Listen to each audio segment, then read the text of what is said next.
Shalom saudara-saudara yang terkasih di dalam Kristus Yesus. Selamat bertemu kembali di dalam acara kita renungan firman Tuhan. Sebelum kita membaca firman Tuhan, mari kita tunduk kepala dan kita berdoa. Bapa di surga, terima kasih pada pagi hari ini kami kembali diberi kesempatan untuk bersekutu dengan Tuhan, mendengarkan firman-Mu. Kami berdoa supaya sementara kami mendengarkan firman Tuhan, Roh Kudus bekerja di dalam hati kami, sehingga firman-Mu dapat kami pahami dan kami dapat lakukan di dalam kehidupan kami setiap saat. Terima kasih Bapa, kami sambut firman Tuhan dalam nama Yesus, haleluya, amin. Nah, bacaan firman Tuhan pada hari ini Bapak Ibu yang terkasih, saya lanjutkan dari Kolose pasal 3 ayat 1 sampai ayat yang ke-17. Dan pada hari ini kita membaca dari ayat 11 sampai dengan ayat 13, karena saya akan menguraikan atau menyampaikan renungan dari ayat itu. Dalam hal ini tiada lagi orang Yunani atau orang Yahudi, orang bersunat atau orang tak bersunat, orang barbar atau orang skit, budak atau orang merdeka, tetapi Kristus adalah semua dan di dalam segala sesuatu. Karena itu sebagai orang-orang pilihan Allah yang dikuduskan dan dikasihinya, kenakanlah belas kasihan, kemurahan, kerendahan hati, kelemah lembutan, dan kesabaran. Sabarlah kamu seorang terhadap yang lain, dan ampunilah seorang akan yang lain. Apabila yang seorang menaruh dendam terhadap yang lain, sama seperti Tuhan telah mengampuni kamu, kamu perbuat jugalah demikian. Nah, ini himbauan Rasul Paulus kepada jemaat di Kolose sebagai orang-orang yang sudah diselamatkan oleh Tuhan. Maka mereka harus membuktikan dari dalam kehidupan mereka tanda-tanda atau bukti-bukti keselamatan yang mereka sudah dapatkan itu. Nah, karena itu maka tanda-tanda dari orang Kristen yang telah lahir baru, kita sudah bahas dari ayat yang pertama sampai dengan ayat yang ke-10, dan sekarang kita akan membahas dari ayat yang ke-11 sampai ayat yang ke-13. Yang pertama adalah membangun kesatuan di dalam Kristus. Orang-orang yang sudah mengalami kelahiran baru, yaitu dia akan mengalami satu persekutuan berdasarkan status keselamatan itu. Dan karena itu maka mereka tidak lagi asing satu dengan yang lain. Tidak bisa lagi ada batasan di antara satu dengan yang lain, tetapi ada satu relasi yang harmonis, ada satu hubungan yang kuat, ada satu ikatan yang kuat, yaitu ikatan kasih yang dapat menghilangkan segala perbedaan dan penghalang kesatuan. Ayat yang ke-11 berkata, dalam hal ini tidak ada lagi orang Yunani atau orang Yahudi. Saudara tahu dalam Alkitab bagaimana orang Yunani dan orang Yahudi itu berelasi satu dengan yang lain di luar Tuhan. Ya, orang Yahudi menganggap orang-orang bukan Yahudi dalam hal ini direpresentasikan oleh bangsa Yunani sebagai bangsa yang najis, bangsa bukan milik Allah. Bahkan kalau kita baca di dalam Alkitab, bahkan orang-orang Yahudi menganggap orang-orang di luar bangsa Yahudi itu sebagai setara dengan anjing. Ya, ketika Yesus didatangi oleh seorang perempuan Siro-Fenisia atau perempuan Kanaan untuk meminta pertolongannya, Yesus berkata, tidak patut mengambil roti yang disediakan bagi anak-anak dan melemparkannya kepada anjing.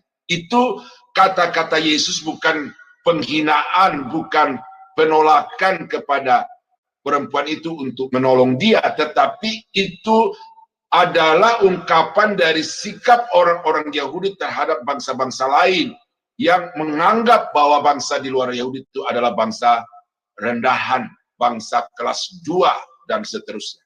Sementara orang-orang Yunani menganggap orang-orang Yahudi itu adalah orang-orang bodoh. Kalau saudara baca di dalam 1 Korintus pasal 1, 1 Korintus pasal 2, jelas di situ bagaimana Paulus melakukan satu pembelaan terhadap tuduhan dari orang-orang bukan Yahudi atau orang-orang Yunani kepada orang-orang Yahudi yang percaya kepada Yesus, yang mengatakan betapa bodohnya orang-orang Yahudi itu, masa hanya karena percaya selamat, sementara kalau orang-orang Yunani itu untuk mencapai keselamatan itu harus dengan filsafat-filsafat yang tinggi itu. Maka Paulus berkata, Allah memilih orang bodoh untuk mempermalukan orang-orang yang pintar. Nah, itulah terbelakang dari sikap bangsa Yunani yang membangga-banggakan filsafat, kemudian merendahkan orang-orang Yahudi yang hidup dengan percaya kepada salib itu. Nah, jadi dua kelompok ini, saudara-saudara, itu bagaikan anjing dan kucing. Tetapi kalau kedua-duanya, baik bangsa Yahudi maupun bangsa Yunani, non-Yahudi yang percaya sudah lahir baru, maka tidak ada lagi pembedaan atau pembatas itu. Yang kedua adalah orang bersunat dan orang tak bersunat. Apa arti bersunat? Bersunat adalah orang yang memiliki tanda kepemilikan Allah atas dirinya. Berarti orang yang milik Allah, bangsa pilihan Allah, dan bukan bangsa pilihan Allah. Itu tidak ada lagi perbedaan itu. Karena yang menjadikan kita milik Allah itu bukan sunat lagi, tapi yang menjadikan kita milik Allah itu adalah kelahiran kembali. Sunat batin, kata Paulus di dalam Kolose bagian yang lain. Tidak ada lagi orang barbar, orang skit. Ini penjahat-penjahat di padang gurun yang selalu menimbulkan keonaran di tengah-tengah masyarakat. Jadi orang-orang jahat kalau dia lahir baru, itu dengan sendirinya dia akan memiliki satu hubungan yang harmonis dengan orang-orang yang lain, ya, yang juga sama-sama telah mengalami kelahiran baru. Budak atau orang merdeka. Ini dua status sosial yang sangat jauh, langit dan bumi. Si kaya memperbudak orang-orang yang miskin yang tidak punya hak hidup. Tetapi kalau budak dan tuan ini sama-sama telah lahir baru, maka tidak ada lagi status budak dan tuan, tetapi yang ada ialah saudara di dalam Kristus. Karena itu dikatakan, tetapi Kristus adalah semua dan di dalam segala sesuatu. Jadi orang-orang Kristen yang sungguh-sungguh telah mengalami kelahiran baru itu, ya, itu dengan sendirinya akan terhisap di dalam satu hubungan kesatuan sebagai tubuh Kristus. Karena itu tidak ada lagi orang yang sungguh-sungguh telah lahir baru kemudian menjelekkan pihak lain, menjelekkan kelompok lain, walaupun dari gereja yang berbeda-beda, dari denominasi aliran yang berbeda-beda, tetapi karena telah lahir baru di dalam Kristus, maka di dalam Yesus kita bersaudara. Ku tak pandang dari gereja mana, ku tak pandang dari suku mana, itu kata sebuah lagu. Kalau engkau berdiri di atas firman-Nya, maka engkau adalah saudaraku dan saudari. Nah, jadi saudara-saudara kekasih di dalam Tuhan, itulah tandanya kalau seseorang itu sudah sungguh-sungguh telah lahir baru, maka dia akan menjadi perekat di dalam kesatuan sesama tubuh Kristus. Kalau orang itu belum lahir baru, sekalipun dia Kristen, sekalipun dia aktivis gereja, bahkan sekalipun dia pendeta, justru akan menimbulkan permusuhan dan pertengkaran di tengah-tengah umat Tuhan. Nah, ini ada satu ayat yang perlu kita baca bersama-sama. Dan bukan untuk mereka ini saja aku berdoa, tetapi juga untuk orang-orang yang percaya kepadaku oleh pemberitaan mereka, supaya mereka semua menjadi satu, sama seperti engkau ya Bapa di dalam aku dan aku di dalam engkau, agar mereka juga di dalam kita, supaya dunia percaya bahwa engkaulah yang telah mengutus aku, dan aku telah memberikan kepada mereka kemuliaan yang engkau berikan kepadaku, supaya mereka menjadi satu, sama seperti kita adalah satu. Aku di dalam mereka, dan engkau di dalam aku, supaya mereka sempurna menjadi satu, agar dunia tahu bahwa engkaulah yang telah mengutus aku, dan bahwa engkau mengasihi mereka sama seperti engkau mengasihi aku. Nah, apa yang Yesus doakan di dalam ayat ini dari Yohanes pasal 17 adalah supaya mereka bersatu. Orang-orang yang percaya kepadanya itu hidup di dalam kesatuan, kerukunan, dan keharmonisan berlandaskan iman kepada Yesus Kristus. Nah, itu tanda dari orang yang sudah lahir baru akan mewujudkan doa Tuhan Yesus di dalam kehidupannya, di mana mereka akan mengalami kesatuan di antara satu dengan yang lain. Yang berikut hari ini, tanda daripada orang yang sudah lahir baru itu, dengan sendirinya di dalam dirinya akan nampak karakter Kristus. Karena itu sebagai orang-orang pilihan Allah yang dikuduskan dan dikasihinya, kenakanlah belas kasihan, kemurahan, kerendahan hati, kelemah lembutan, dan kesabaran. Kenakanlah belas kasih, kemurahan, kerendahan hati, kelemah lembutan, dan kesabaran. Ini adalah karakter-karakter yang mutlak harus nyata di dalam kehidupan orang-orang yang sudah lahir baru itu. Dan ini adalah karakter Kristus. Nah, karena itu kalau orang mengatakan dia orang Kristen, dia anak Tuhan, tetapi dia tidak memiliki kasih, dia tidak berkemurahan, dia sombong, dia kasar, dan dia orangnya itu tidak tahan untuk menunggu menghadapi sesuatu, itu berarti orang itu sesungguhnya belum lahir baru. Gampang untuk kita mengukur, karena kriteria-kriteria daripada orang yang sudah lahir baru itu nyata dengan jelas di dalam Alkitab, khusus melalui surat Rasul Paulus, baik di Efesus maupun di Kolose ini. Nah, oleh karena itu maka saudara-saudara, orang yang sungguh-sungguh telah lahir baru itu akan ada di dalam dirinya karakter Kristus. Apa arti lahir baru? Lahir baru itu artinya Tuhan memberikan ke dalam diri orang itu kodrat ilahi di dalam kitab Petrus itu. Kodrat ilahi. Sifat Allah juga akan dinyatakan di dalam diri karena ada Roh Kudus yang tinggal di dalam orang itu. Efesus pasal 4 ayat yang kedua, hendaklah kamu selalu rendah hati, lemah lembut, dan sabar, tunjukkanlah kasihmu di dalam hal saling membantu. Saya agak sedikit hilang konsentrasi pada renungan ini, saudara-saudara, karena saya sedang bersukacita, saya mendapatkan satu pertolongan dari anak Tuhan yang sungguh-sungguh mengasihi Tuhan, yang saya belum pernah ketemu muka, dengar suara ia, tahu nama ia, tetapi begitu mendengar apa yang saya sedang gumuli, itu langsung ditanggulangi. Dan itu adalah bukti dari kemurahan dan belas kasih saling membantu di dalam berbagai kebutuhan. Nah, ini karakter. Ini bukti dari orang-orang yang sungguh-sungguh telah mengalami kelahiran baru itu.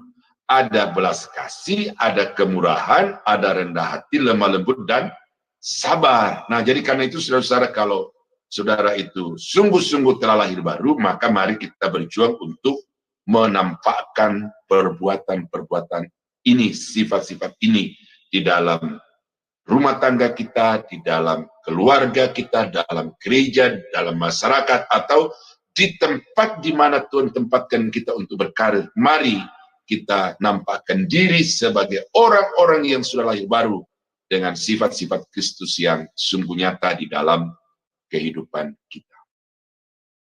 Nah, tanda yang ketiga hari ini dari Kolose pasal 3 itu dia meneladani Kristus.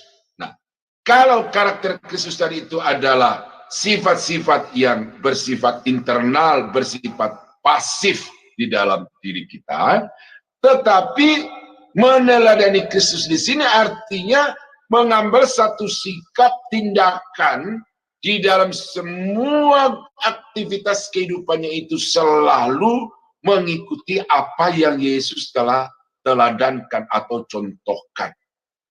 Ya. Sabarlah kamu seorang terhadap yang lain. Ya, itu tadi di dalam, sekarang nampak keluar. Bagaimana kita berinteraksi dengan orang-orang yang ada di luar diri kita. Kita harus sabar menghadapi berbagai karakter perilaku yang kadang-kadang tidak seperti yang kita harapkan itu. Lalu yang kedua, ampunilah orang yang seorang akan yang lain apabila seorang menaruh dendam terhadap yang lain. Ini adalah keteladanan yang dinyatakan langsung oleh Yesus ketika dia tergantung di atas kayu salib oleh karena perilaku-perilaku orang-orang Yahudi adalah karena sebagai satu ungkapan kemarahan, kebencian dari orang-orang Yahudi kepada dirinya.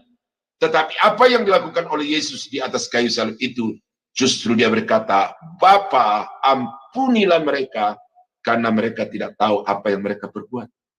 Nah, keteladanan di dalam memberi pengampunan itu harus nyata di dalam kehidupan orang-orang yang percaya. Sama seperti Tuhan telah mengampuni kamu, kamu berbuat jugalah demikian. Jadi standar pengampunan kita kepada orang lain itu adalah seperti Tuhan telah mengampuni kita. Nah, coba sejenak saudara merenungkan diri sendiri. Dosa yang saudara perbuat, ya, coba nggak usah ungkapkan kepada orang lain, tetapi coba akui di dalam dirimu sendiri berapa banyak dosa yang saudara telah perbuat di hadapan Tuhan. Dosa terhadap pasangan suami istri, dosa terhadap anak, dosa terhadap orang tua, dosa terhadap sesama manusia. Itu semua adalah dosa kepada Tuhan. Dan berapa banyak dosa yang sudah kita perbuat di dalam hidup ini terhadap Tuhan. Tetapi pengampunan Tuhan, kasih Tuhan lebih besar daripada dosa saudara dan saya. Dan dengan demikian, itu menjadi satu contoh teladan bahwa di dalam kita memberi pengampunan kepada orang lain, itu kita harus memiliki standar pengampunan seperti Kristus telah mengampuni kita. Murid-murid bertanya kepada Yesus, berapa kalikah kami harus mengampuni orang yang bersalah kepada kami? 7 kali 7 kalikah? Lalu Yesus berkata, bukan 7 kali 7 kali, tetapi 70 kali 7 kali. Artinya apa? Memberi pengampunan kepada sesama itu harus dengan tuntas, total, tidak ada yang tersisa, tidak ada syarat. Kita harus mengampuni dengan setulus-tulusnya, setuntas-tuntasnya. Dan itulah pengampunan yang kita terima dari Kristus. Dia tidak memperhitungkan dosa yang kita warisi dari nenek moyang kita. Dia tidak memperhitungkan dosa yang kita perbuat di dalam kehidupan kita. Tetapi dia mengampuni oleh karena kasihnya adalah kasih yang sempurna. Pengampunannya adalah pengampunan yang sempurna. Efesus 4 ayat yang ke-32, tetapi hendaklah kamu ramah seorang terhadap yang lain, penuh kasih mesra, dan saling mengampuni, sebagaimana Allah di dalam Kristus telah mengampuni kamu. Ya, ini standar yang Alkitab telah berikan kepada kita. Dan ini harus nampak di dalam kehidupan orang-orang yang telah lahir baru. Kalau engkau berkata, saya anak Tuhan, saya orang percaya, saya pengikut Yesus, tetapi memberi pengampunan ini tidak saudara lakukan, itu berarti saudara belum menunjukkan tanda, belum memberikan bukti bahwa sungguh saudara itu adalah orang yang sudah lahir baru. Karena itu maka dari Kolose pasal 3 ayat 11 sampai 13 ini saudara, kita harus betul-betul memahami apa-apa yang harus kita buktikan dalam kehidupan kita sebagai orang-orang yang sudah lahir baru itu. Yang pertama adalah kita harus memperjuangkan supaya tubuh Kristus itu menjadi satu, Yang kedua, kita harus memiliki sifat-sifat Kristus di dalam kehidupan kita. Dan yang ketiga, kita harus mengikuti jejak langkah dari Tuhan Yesus junjungan kita untuk kita hidupi di dalam kehidupan setiap hari. Dan dengan demikian, tanpa kita harus berbicara kepada orang lain bahwa kita anak Tuhan, bahwa kita orang yang sudah bertobat, orang itu sendiri yang akan melihat dan menyaksikan bahwa kita sungguh-sungguh telah menjadi manusia baru di dalam Kristus Yesus. Kiranya Tuhan memberkati Bapak Ibu, sehingga saudara dapat menampakkan di dalam kehidupan saudara setiap saat, kehidupan sebagai orang-orang yang telah lahir baru. Mari kita tunduk kepala, kita berdoa. Bapa di surga, terima kasih untuk kesempatan pada pagi hari ini. Kami sudah merenungkan kebenaran firman-Mu, dan kiranya firman yang sudah kami dengar pada hari ini, Engkau materaikan di dalam hati kami dengan kebenaran firman-Mu, supaya kami dapat menjadi contoh teladan, kesaksian kepada orang-orang bahwa kami ini adalah orang-orang yang sungguh telah lahir baru. Terpuji nama-Mu Bapa di surga. Kami berdoa dan kami syukuri renungan firman Tuhan pada hari ini di dalam nama Yesus Tuhan dan Juru Selamat kami. Haleluya. Amin. Tuhan Yesus memberkati Bapak Ibu.